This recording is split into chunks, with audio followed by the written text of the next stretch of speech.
Okay, so first of all, we're going to go ahead and get started shortly. But first, just a quick reminder, you guys may have noticed that you're currently in a Zoom webinar, not what you might be used to, which is a Zoom meeting. So there are a few features that you might want to get used to.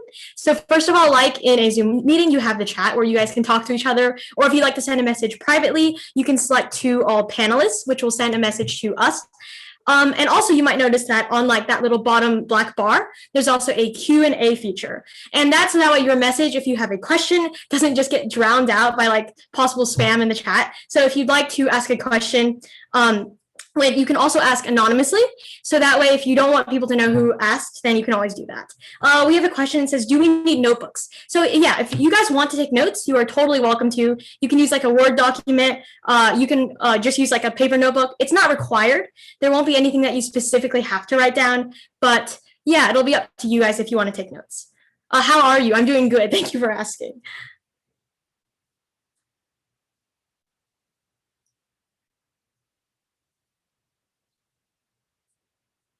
Okay, we're going to go ahead and get started. So first of all, to let you guys know, one benefit of this class actually is before we start, you guys can actually get your writing critiqued for free. So you guys can actually send your writing through this form, and I'm going to go ahead and put the link to that in the chat. And in this form, you guys can send your writing. You just put your email, your name, you can upload a file of your writing. And in this, you actually have the chance for your writing to be spotlighted in week 4 of this creative writing class. So as you guys might have seen on the website, this is week 1 of 4 weeks of this class. And on week 4, I'll actually be picking a few of you guys' best works. And with that, we'll be looking at maybe the things that you do really well, and maybe a few things that you might need to improve on. Does it have to be creative writing? No, it does not. You guys can basically submit, even though this class, the scope of this class will be creative writing, you can submit like an essay, you can submit like a longer work, although if you submit like 100,000 words, then I might not be able to look at all of it.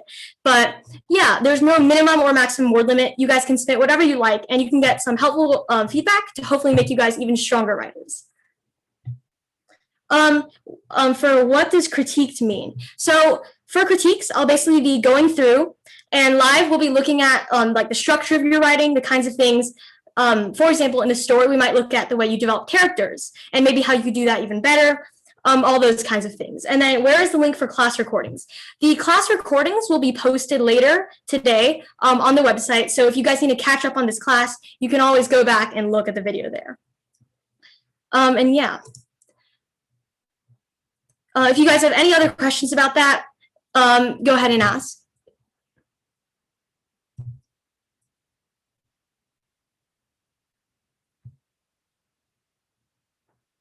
Yeah, of course, it definitely does not need to be finished. I, for one, have lots of unfinished stories that I would definitely like feedback on. So I know for all of you guys, anything you're working on, basically, it does not have to be finished. It does not have to be like super good or anything. It's basically just any piece of writing, fiction or nonfiction, that you could think that you could benefit from some feedback.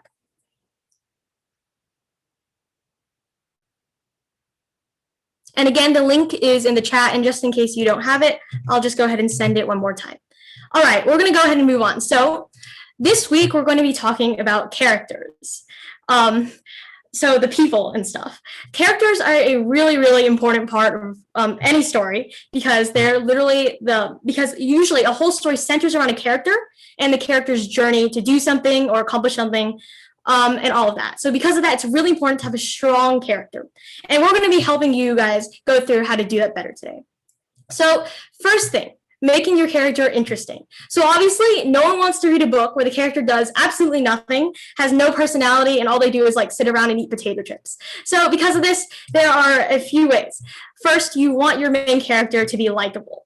And there are lots of ways to do this, but there are a few suggestions that can actually make this a lot easier, and you don't actually have to do draft a huge thing in order to make your character seem interesting. First of all, if your character is heroic, the reader will generally naturally be drawn to them. So what this means is that if your character chooses to save people in need, if they save innocent people, if they want to stop villainy, we naturally agree with them, because generally humans have a sense of morality, meaning that we want to stop bad things and we want to support good things. So if your character also is that, it helps the reader to relate to your characters, which is really important. Also, if your character is smart, if they're really good at figuring things out, if they're powerful, if they have some kind of special ability, or if they have a lot of power in a society, that can be really important. If they're unique, we as readers, we really like seeing special situations, right?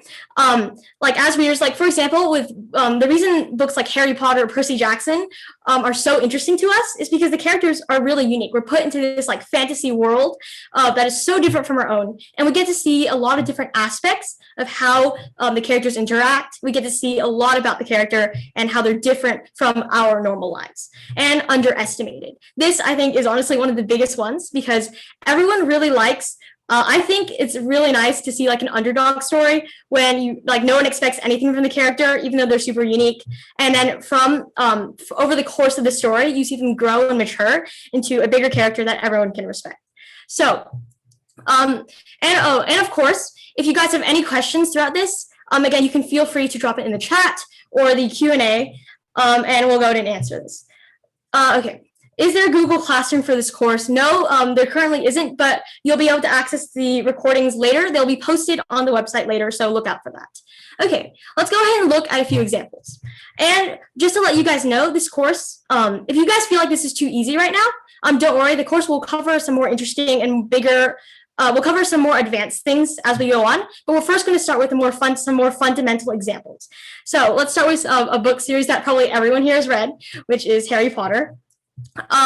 So what do you guys think makes Harry Potter interesting?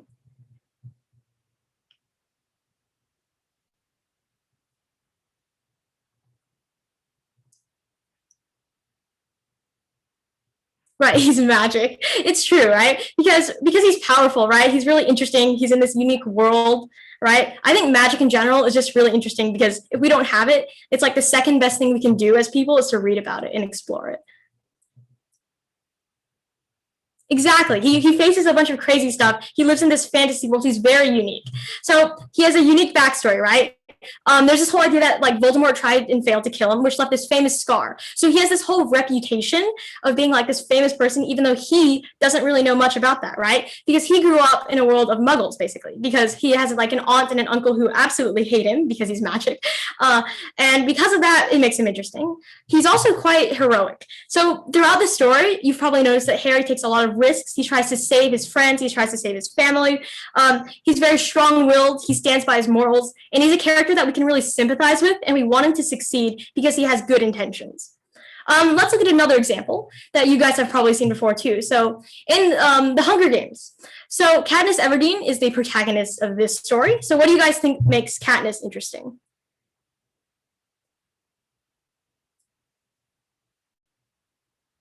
Mm-hmm. She's very brave, right? She chooses to sacrifice herself at the beginning from her little sister by volunteering as a tribute.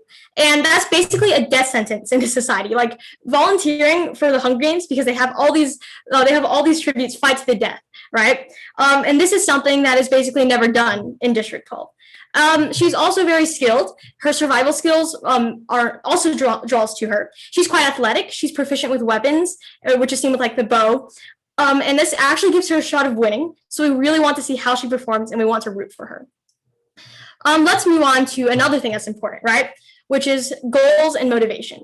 So generally throughout a story, the character generally has some kind of goal or desire, right? As the story progresses. And this can be something as big or narrow as you'd like. And a character can want something, for example, like fitting in, trying to find a place where they belong, or something as very specific, like wanting to reunite with a long-lost sibling. So characters have all sorts of goals. So let's go back to our examples. So in Harry Potter, what is Harry's goal?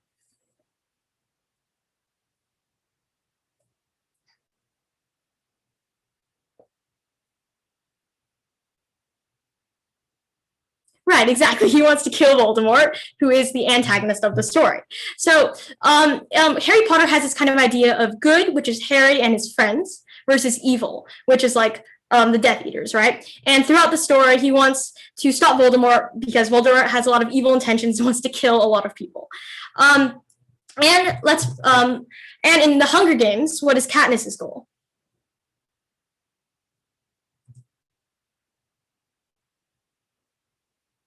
Yeah, exactly. She wants to survive because she's put into this. She's put into an arena where she's to fight all these other tributes. And focusing on book one, she wants to win. Right? She wants to return home so she can support her family. And obviously, she also wants to survive because generally people are not suicidal. Okay, and then one other thing, which is flaws. So characters in books, just like in real life, no one is perfect, unfortunately. And it's the same way in books, right? And it's really important to consider what weaknesses your characters have and to show how that weakness impacts your character throughout the story. And generally, we also, going to something like character development, we want to see how their flaw affects them and how maybe they improve and have, and how basically their flaw, they learn to deal with their flaw or maybe even like lessen it. Okay. And so flaws, what kind of flaws do you guys think are in stories?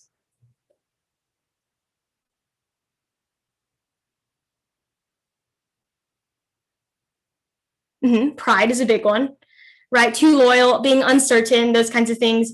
Like you're like unwilling to make a decision. Bad habits, that's a good one. I think a lot of these things, it kind of makes the character seem more human, right? So here are a few examples. They could be very arrogant, they trust people too easily, or they have this huge desire, this hunger for power that ends up being their downfall. So those kinds of things are, like these kinds of things show a character's weaknesses. So with our examples, what do you guys think is Harry Potter's flaw?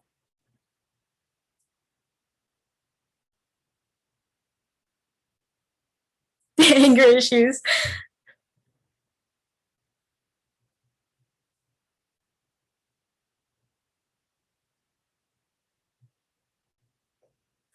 So there are a lot of things that you could argue here. One of them, one thing that you could argue is that he's proud, which is not necessarily in a super arrogant way, but in a sense that he tends to rush into situations. He goes to go like in certain spots, he goes to go save people by himself. Sometimes he doesn't listen to his friends, believing that he needs to take care of everything, and sometimes makes misguided judgments simply because, because yes, he's kind of overeager in a sense. And going back to the Hunger Games, what do you guys think is Katniss's flaw?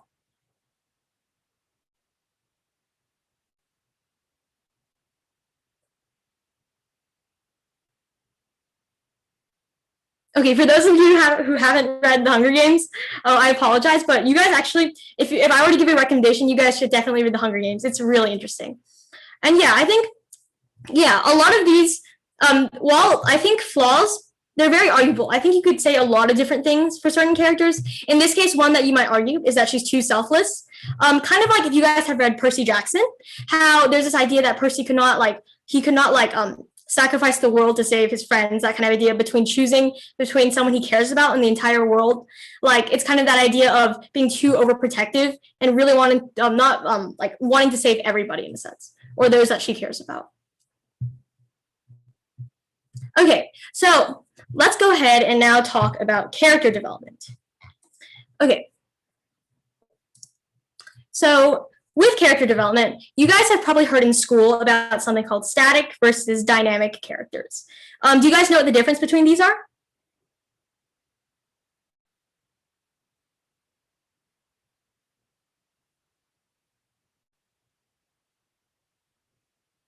Right, exactly. Static characters don't change. Dynamic symbolizes, so dynamic means growth. Basically, that means that the character changes throughout the story, while a static character remains the same. Okay, and if you're talking about main characters, generally in books, main characters are the ones that show change, right? Because if your character doesn't change whatsoever from the beginning of the story to the end, after their entire journey, generally they should, because they're facing a lot of things. Generally they face challenges, sometimes they have to deal with relationships, and generally dynamic characters are more interesting to us because we want to see how they grow and develop, just like real people do.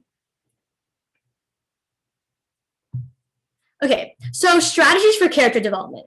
When you guys are writing your own stories, you guys usually want to try to incorporate a dynamic character as your main character because you want to see, again, you want to see how the main character develops. And there are a few ways to do this. So first of all, one thing to note is that character development does not have to be like super smooth and over like 20 million years, right? If a character goes through a super shocking experience, like for example, if a character is involved in a plane crash when they were 5, obviously they're going to have fear of that. They're probably going to have flashbacks of it. They're going to have emotional trauma that relates to going on planes in the future. And that's not something that we need to make super smooth. It's quite obvious to the reader why that would be. So obviously, if they go through some kind of big experience or after a climax of a story, your character will change afterward. So in other words, you can use the plot of your story to guide how your character develops, right? And what, again, if your character is going through a lot of big things in the plot, use that to guide how they change and when they're meeting new people, how they change from that, when they go through shocking events and how they change from those kinds of things. Another strategy, if at any point you're struggling to get a clear idea of where your character is currently, then you can actually try like free writing or journaling from their point of view. So what this means, I don't know if any of you guys actually keep journals. I know it's not necessarily a super popular thing, but it can be helpful to pretend that you are your character. And I think that actually authors do this, where they have to put themselves in the minds of their character to understand certain decisions and how they view certain people. So kind of just try almost rambling, almost like a long stream of thoughts about how they feel about their situation. It does not have to be plot relevant. It usually probably won't even go into your actual manuscript, but it can just help you get a better idea of where your character currently is.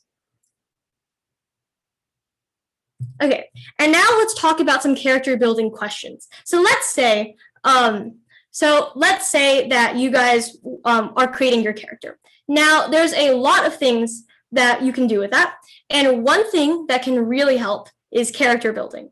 And what I mean by that is asking questions about how your character does things in certain situations. So for example, how do they react to X? And X can be a lot of things. So for example, betrayal. How does a character react to being betrayed? Do they instantly get like super angry and seek revenge? Do they just feel really sad and like wonder what they did wrong? That kind of thing. How do they react to a high pressure situation? Do they like immediately panic? Are they the kind of person that stays calm in a crisis and knows exactly what to do because they've planned this out already? Or are they the kind of person that goes to other people to seek out help? How do they react to being thanked? So are they the kind of person that has never like really dealt with compliments in their life or never really been given gratitude? So they're like almost flustered because they don't know how to react. Or are they used to it? Are they super like arrogant and they don't even care? How do they react to screwing up? Do they try to like deflect the blame on someone else? Do they own up to it and try to move on and be the bigger person? Unintentionally hurting someone's feelings. Do they even realize that they did it? Are they the kind of person that's like insensitive or sometimes unintentionally insensitive? Are they the kind of person that like are just really understanding of everyone? They're kind of like an empath. They kind of automatically almost sense other people's emotions and know how to talk to people and make them feel better. How do they react to being accused? Like, do they try to like immediately defend themselves, try to understand the situation better? So all of these, and these are just like a few of the examples that you could give. There are lots of ways different characters react to different situations. And because of this can help you guide how a character is built. Another question, what is the biggest trait that they value in a person? So what this means, I'm sure that all of you guys, so asking you actually, what's like a big trait that you value in people? For example, like kindness, selflessness. Some people really admire when people are super smart. Some people admire when they're really brave. Some people admire like when they're just always honest with each other. Right, loyalty. Like all of these kinds of things. Right. Generally, we want to see kind people, loyal people. Obviously, no one wants to talk to a person that like lies and cheats like every moment of the day. And obviously, there are some people that might value something like bravery over something like strength, right? And these are just different things. Like, and even villains, obviously, even villains, even if they are evil, they still have things that they value. Usually, villains value things like villains tend to value people with power or strength or that kind of idea. And generally, in characters that are good, you will see things like kindness, right? Or loyalty, or those kinds of things with friends. Low-key. Anyway, some more questions. What is their proudest moment and what is their biggest regret? So this can tell you a lot about your character. For example, if someone's biggest regret, for example, is like, okay, if your character is in like a really hard situation, or let's say they were forced to kill somebody for like the greater good, and maybe that's something that they regret a lot. That can actually be used in a story to show more about the character. Maybe you show a flashback of that moment for the character and how hard it was for them. And then for things like proudest moment, if they really value being successful. So maybe when they won a competition, that was their proudest moment. So it kind of shows you the kinds of things that your characters have dealt with. How easily do they trust? I think this one is interesting because it kind of goes to show like a character's situation over time. So I think generally there are obviously characters that are over trusting, and there are also characters that like don't trust people whatsoever. What are you writing about? So this class is going to be focused on creative writing. So basically, I'm writing a fictional story.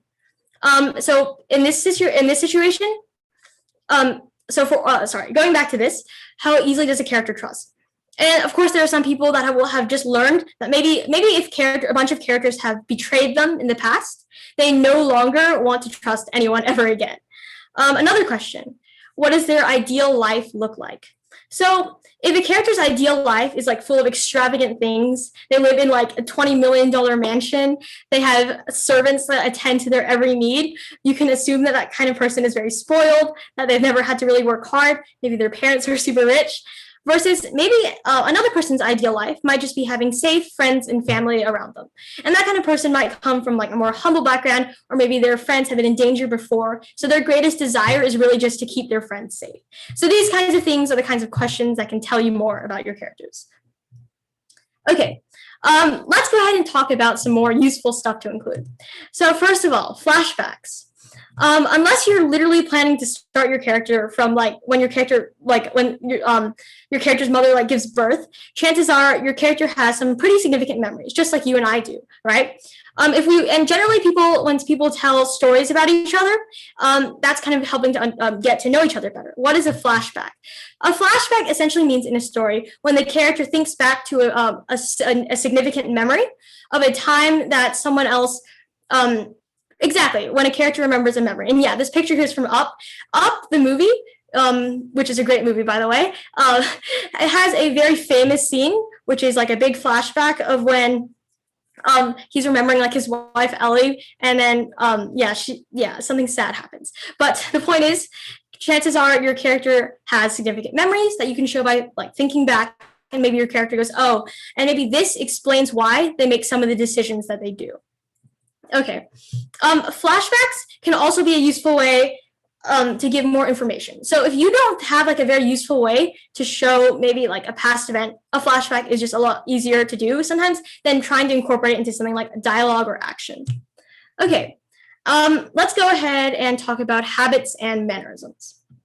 So just like in real life, people often have habits that they developed over the years, and this can often show more about your character. And this can be something very subtle, like a physical action that a character does when they're stressed. So for example, maybe like there are probably people that like bite their nails, or maybe there are people that like play around with their hands when they're nervous, or like touch their face or something like this. So what are some habits that you guys think that either maybe you can give a habit that you have, or a habit that you remember in a book that a character has?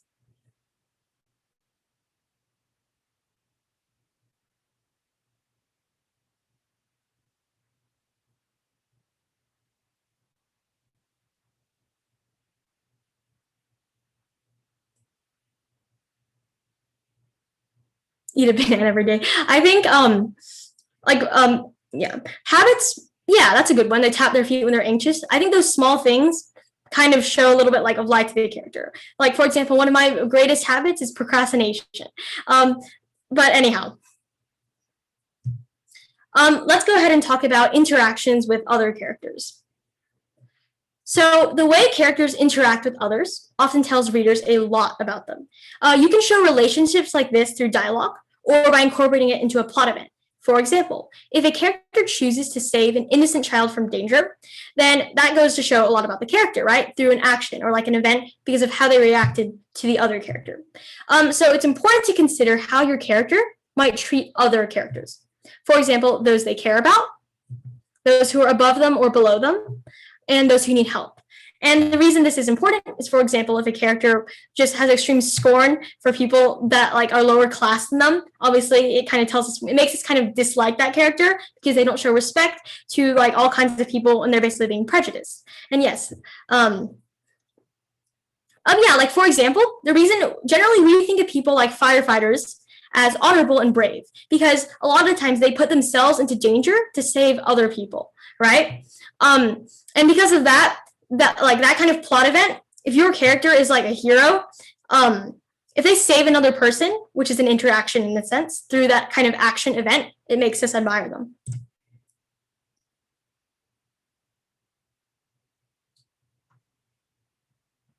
Okay.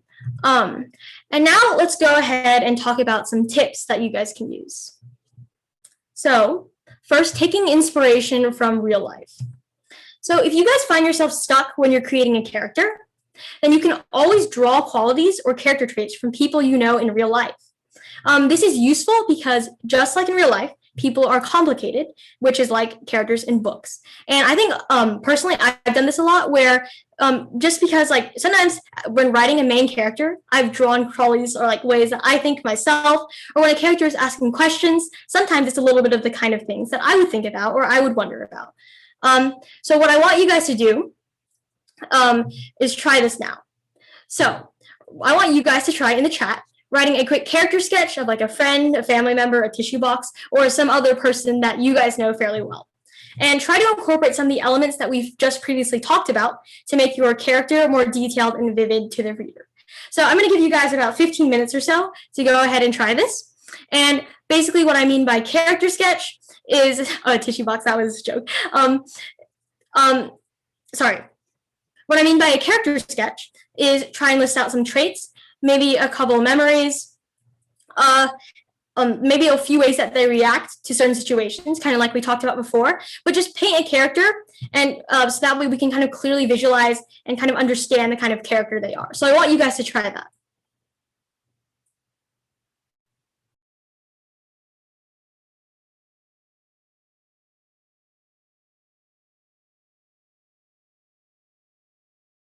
Right, you guys can type this in the chat, or if you prefer it to be anonymous, you can send it into the Q&A. Okay, I'll go ahead and give you guys a timer.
For the question in the Q&A, are we writing about a character we make up? Yes. So the idea for this exercise is that, sorry. The idea for this exercise is that you guys want to create a character, based on someone that you know in real life and kind of list a few of their qualities, maybe a few significant things that they've done or a few memories and the way they react to things. So the idea is to model it off of real life.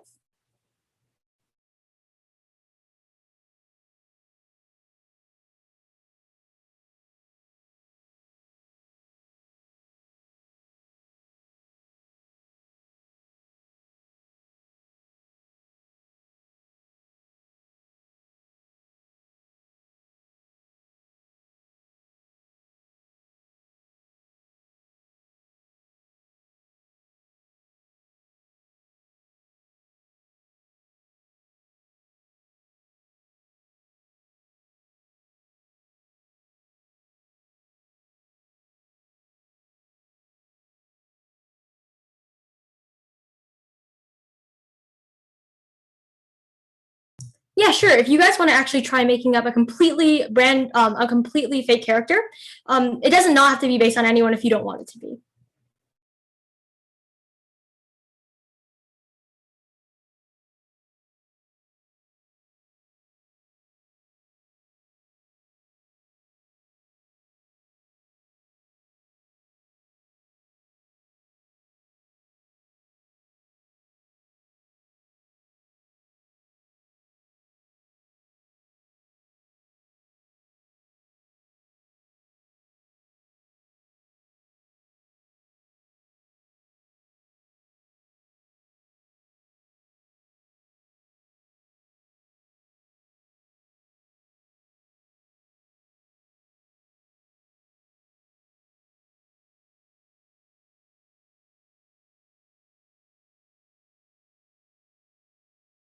Sure, yeah, I can go back to the presentation.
Okay, guys, you guys have about 6 minutes left, but I see a few you have actually already entered. So we have Quick Fang, a fox, has anger issues and will bite at anyone if they get too close. He has a scar on his face from a battle with a huge bear. Nobody likes him, and so he doesn't have many friends. Quick Fang also doesn't care about other people, so that is another reason why he doesn't have that many friends. Often in the dark and in the shadows, and seen hunting or trying to hurt another fox. Also, he tries to tell other foxes to back up and to show that he will have no mercy if they try to fight and hurt him. Yeah, I think this is really well done. I like how you said that he has a scar, because I think that using physical attributes to show people's past experiences can be really interesting. And also the fact that it's kind of this society kind of seems based around like a fantasy world of like foxes and how they interact. So I think that's really awesome. We have Jay is a short boy, shorter than some may like, and he is always picky with his food. Never liking this or that, it causes him to be quite the nuisance. He is never the loyal one, always greedy. Some may say that that was a flaw, but Jay never thought it was. I'd say he enjoys being the way he is, a fruit of his parents' labors, I guess. He may have a Napoleon's complex, but he'll never admit it. Frankly, the truth rarely leaves his mouth these days. Blue-rimmed glasses and a jutting fat lip that always seems to be present. Black hair as dark as his soul, I'd say, if he ever had one. Wow, that seems really interesting as well. I actually really like the way you say like he thought, some might say it was a flaw, but he never thought it was. Kind of the way that the contrast between how other people perceive him and the way he perceives himself, and the way the really vivid description of blue-rimmed glasses and a jutting fat lip. It's really interesting.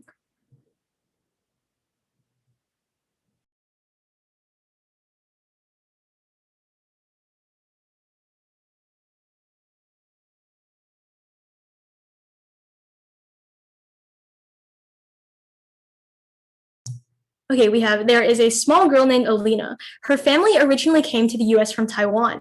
Some kids at school were mean to her, especially the girl on her street, Becky. But her neighbor, I apologize for pronouncing this wrong, Paola became her best friend, and she also made new friends from that as well. They went to theme parks and sleepovers together. They were friends in elementary, no matter what class they were in. Alina always helped her friends with some math assignments and got some help on her ELA assignments. One time, Alina was at Paola's house for a sleepover, and she met her sister on the way to the bathroom, Chloe Ardea. She remembered Chloe teasing her for being from Taiwan and made fun of her last name, her Taiwanese name. Alina couldn't sleep that night, but then a new girl came to school who was an immigrant of South Korea. Her name was Kina, which Alina thought was a really good name. They became very good friends and stuck together. Yeah, I actually really like, so this is more of like a realistic fiction kind of story. I like the way you talk about like the cultures of like, I know that immigration can be like really difficult. It's like having all these different cultures. There's some really interesting stories out there about like Chinese American culture and that kind of thing, and how it impacts people and how people discriminate based on just like race and that kind of thing. And I think that's really interesting.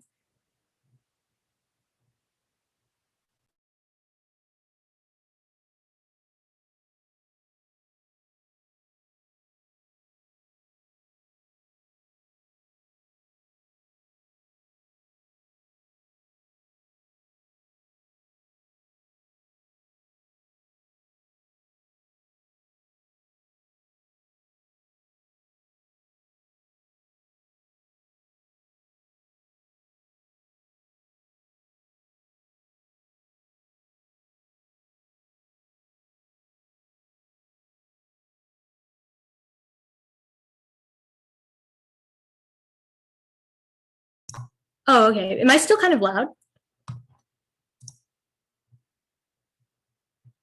Like, is this better or worse?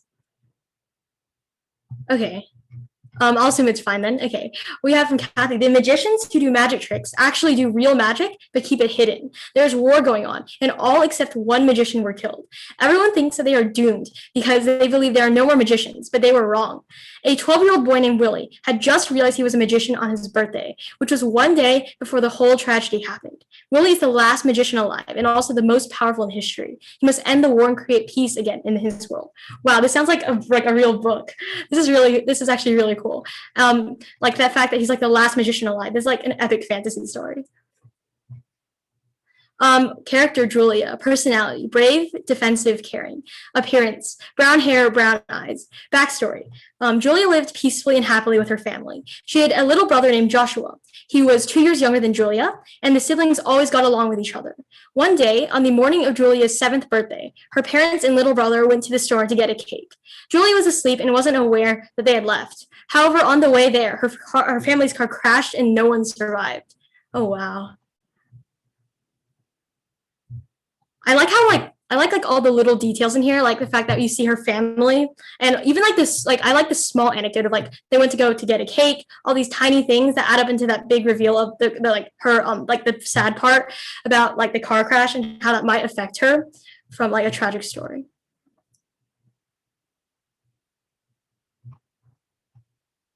We have, oh wow. Eva Torres is a smart girl with a best friend named Lizzie. She is a tall girl with long blonde hair. She does a lot of sports, so she's always wearing sports clothes. She's 15 in 2023 and is surrounded by teammates, family, and friends. Whenever she's on the field, her family and friends are always cheering her on. She's very bright and she finds the best in difficult situations. Yeah, I feel like I can really picture that. I like that it's like again, this is another one of those like more realistic things where we can see all these smaller details that add up to really like kind of create an image in our heads of how this character might interact with others.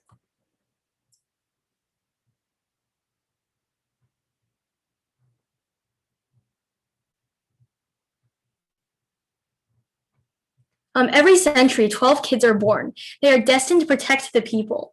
Okay. Each child has their own talent: hiding, hacking, pickpocketing, climbing, escaping, spying, sneaking, scaring, lying, attacking, defending, and running.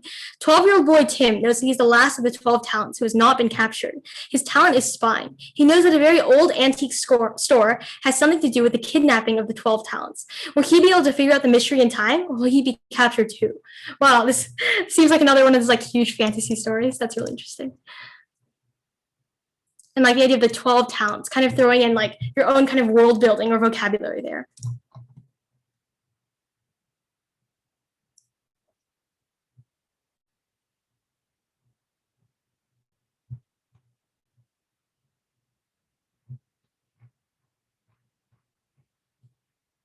Okay, wait, you need more time. Do any of you, if you'd like, do you guys need any more time?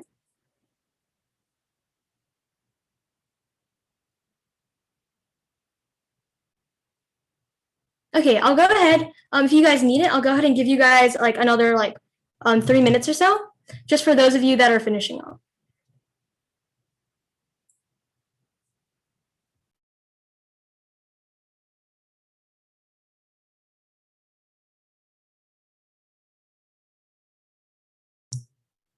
Rye lives with a poor family. They weren't poor, but thanks to his sister's art teacher and his sister's selfishness, they slowly ran out of money. Rye secretly joins a class named Dagger, which teaches kids like Rye how to fight. Rye learns that he has no flight instinct, just fight. Oh wow, Kathy, you're like an author. You have so many interesting stories. Yeah, sure. You can add more to your story.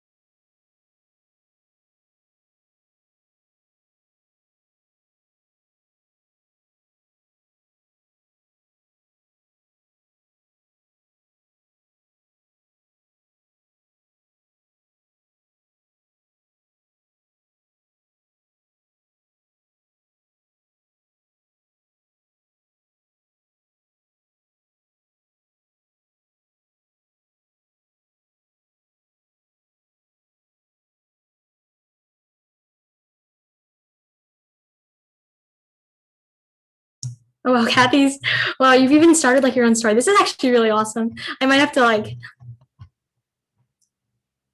yeah, if you'd like, just again, while we're here, since there's still some time for you guys, as a reminder, if you guys have writing like this, I'd be really interested in reading it. Some of you seem to have some incredible ideas that I think would make amazing stories. And if you guys want everyone to submit anything like that, there's a link to a Google form that I'll go ahead and remind you guys again at the end. But you guys can always send that kind of thing, and we can actually look at it live in week 4.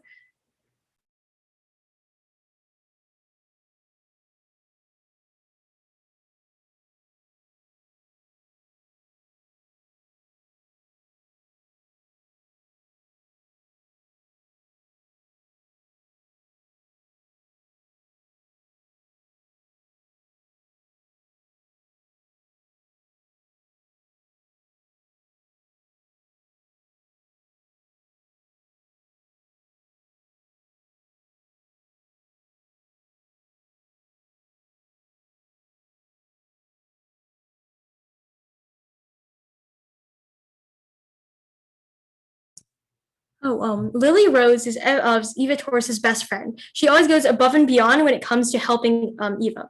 Together, Eva and Lily are the smartest kids in school, but they're also popular. Lily has brown eyes, pure black hair, and doesn't care what anyone says about her. Yeah, I think that's the last thing. I think it's she doesn't care what anyone says about her. It's like instead of just saying that, like, it's a really good way of putting it, and you can kind of imagine it in your head of how they might talk to you. Okay, so that's about time. So we're going to go ahead and, for the sake of time, go back to the presentation. Although if you guys want, you guys can always try this exercise for yourself at home, because I think it can be really helpful, even if it doesn't become a full story. Even if it doesn't become a complete story, writing different characters can get you a good idea of how, like, when you're actually writing a story or focusing on a longer work, you can understand how they would develop. So I'm going to go ahead and continue. Okay, another thing. So switching perspectives. So even if your story is centered around just the protagonist's perspective, it can actually help to try writing a scene from the eyes of a different character and seeing how their perspectives are different. For example, if two characters are having a big argument, you can try writing from both of their point of views. Because because sometimes, even though we're usually focused in books on, like, the eyes of one character. So when one character is mad or, like, upset about something, generally we sympathize with them. But it can be interesting to write about maybe what the other character's motivation for doing certain things would be. That way you can kind of understand both sides and can help you write a more well-rounded view of the society. And before we continue, so in the middle here, I'm actually going to give you guys a few polls because I'm curious. So I actually just sent a poll out because I'm curious about what kind of things you guys like. So in the middle of your class, we're going to pause a little bit. And the two questions that we have for you guys are, what do you think is most important in a book? And what is your favorite genre? So we're going to take a little bit break from class here because I'm wondering what you guys are interested in.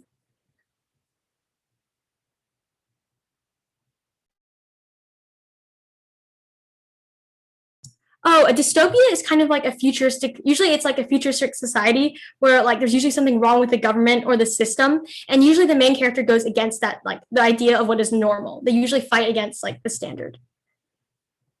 Like, for example, right, like The Giver or like 1984 or those kinds of books.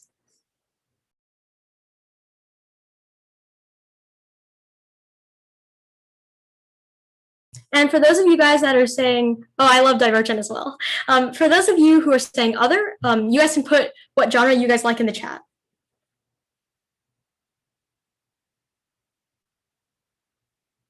All right, so for question one, seems like most of you guys like an exciting plot. I have to agree. I think a great plot makes a great story. And yeah, my favorite genre personally is fantasy. Divergent is Divergent is a book where basically there's these ideas. Well, okay. If you guys want, eventually by the end, you guys can discuss all these books later, but I'm actually not going to talk too much into it for the sake of time.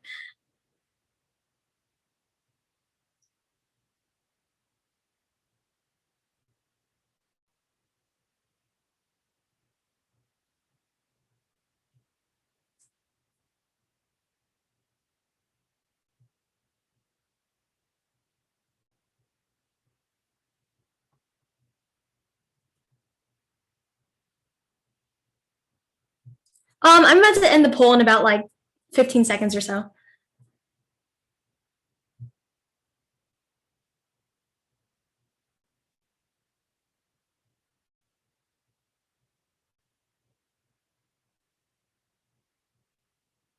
Okay, so I think that should allow you guys to see the results if I put that. So if you guys are curious on what all of you like, these are the kinds of things that you guys are interested in.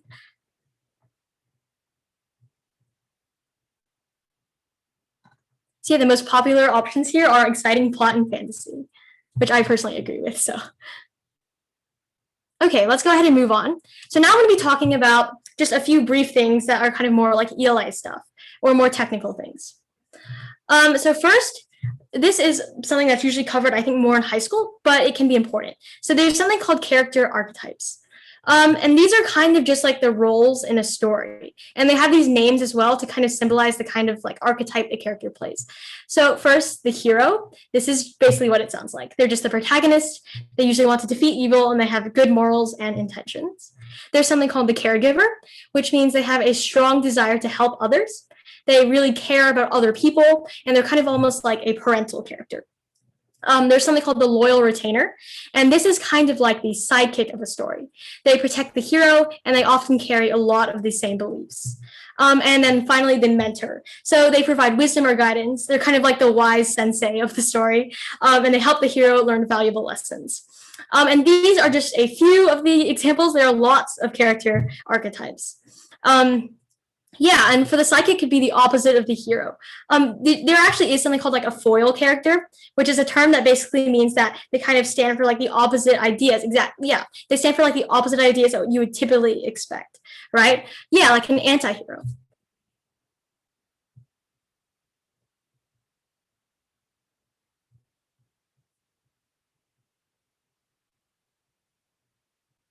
Okay. And really quickly, just well, we're not going to go too much into this, but hero's journey, which is probably, and it's another one of those terms that you might hear about. And this is kind of like a general formula for how a character grows and how throughout their throughout their life and how they change as a person in your story. And you do not have to follow this exactly. In fact, there are lots of like smaller technical things that usually don't even show up in a lot of books, but it can be a useful guideline for the kinds of things a character goes through. And if you guys are curious, this is kind of a diagram of how the hero's journey looks. And again, in this course, we're not going to go too much into this, but basically there's this idea that the character starts some way, they have some call to adventure, they go through some journey with challenges, temptations, transform, and eventually they return kind of back to where they started, but by now they're a different character. Kind of like that character development idea or the dynamic character idea, because they are now a different person after the challenges they faced.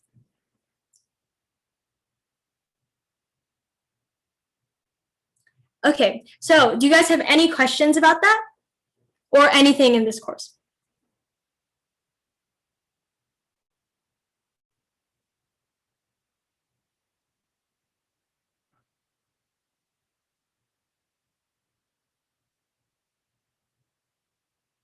Okay, so that is basically all I have for you guys for this week. Stay tuned for next week where we'll be talking a little bit more about setting and world building, and how to like kind of building like those really cool fantasy worlds that you see in books like Harry Potter, Percy Jackson, all those amazing stories. And just as a quick reminder before I go ahead and sign off, there again, just as a reminder, you guys in this course have the opportunity that if you'd like to have your writing critiqued, you can go to this Google form, or you can also opt to stay anonymous and that kind of thing. And in week 4, I'll be presenting a few of you guys' stories and some ideas on the things you do really well, and then some things that you might be able to improve on. Do you have homework? Not as of now, you don't have any required homework. I'd say just like maybe practice these concepts, write a few more character sketches, but no required homework for this week. And yeah, I'll go ahead and stay on for a couple more minutes in case any of you have any questions. But yeah, that's about it for today. And stay on for the next class, because Rich will be teaching Usako Bronze. So he'll be teaching a computer, he'll be teaching a coding class, which I'm sure will be really interesting. And I think a lot of you guys will really want to stay for that. Recommended books. Since a lot of you guys seem to like fantasy, one series that I recently read is called Renegades. It's really awesome. It's kind of like almost like a superhero story kind of thing. So yeah, I'd recommend that. I glitched. Do we have homework? No, you guys do not have any required homework. You can review any of the concepts from this week, but no, nothing required.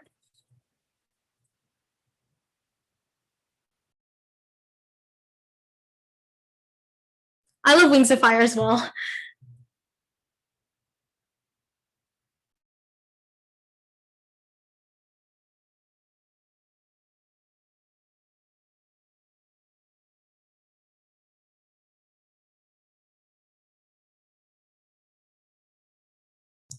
Who's your guys' favorite character from Wings of Fire?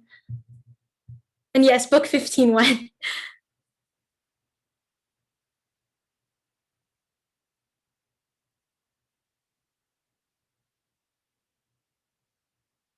I like Peril a lot, actually, personally.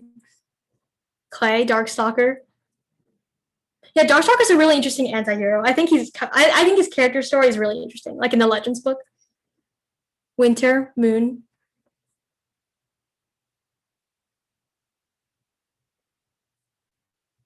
Breath of Evil.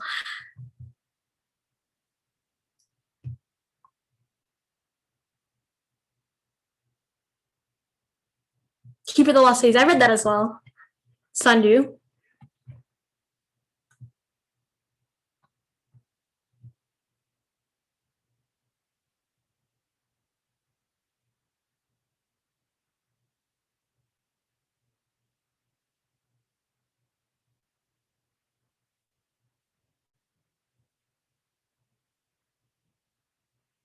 Yeah, if you guys are totally free to leave now. Classes, this is all I have for you guys today, but you guys might want to stay on because next class at 3 p.m. we'll be having a really great coding class. So if you guys, if you guys aren't going to be staying for that, then yeah, you are free to leave. Class is over for this week. I'm just going to be staying on in case you guys have any further questions.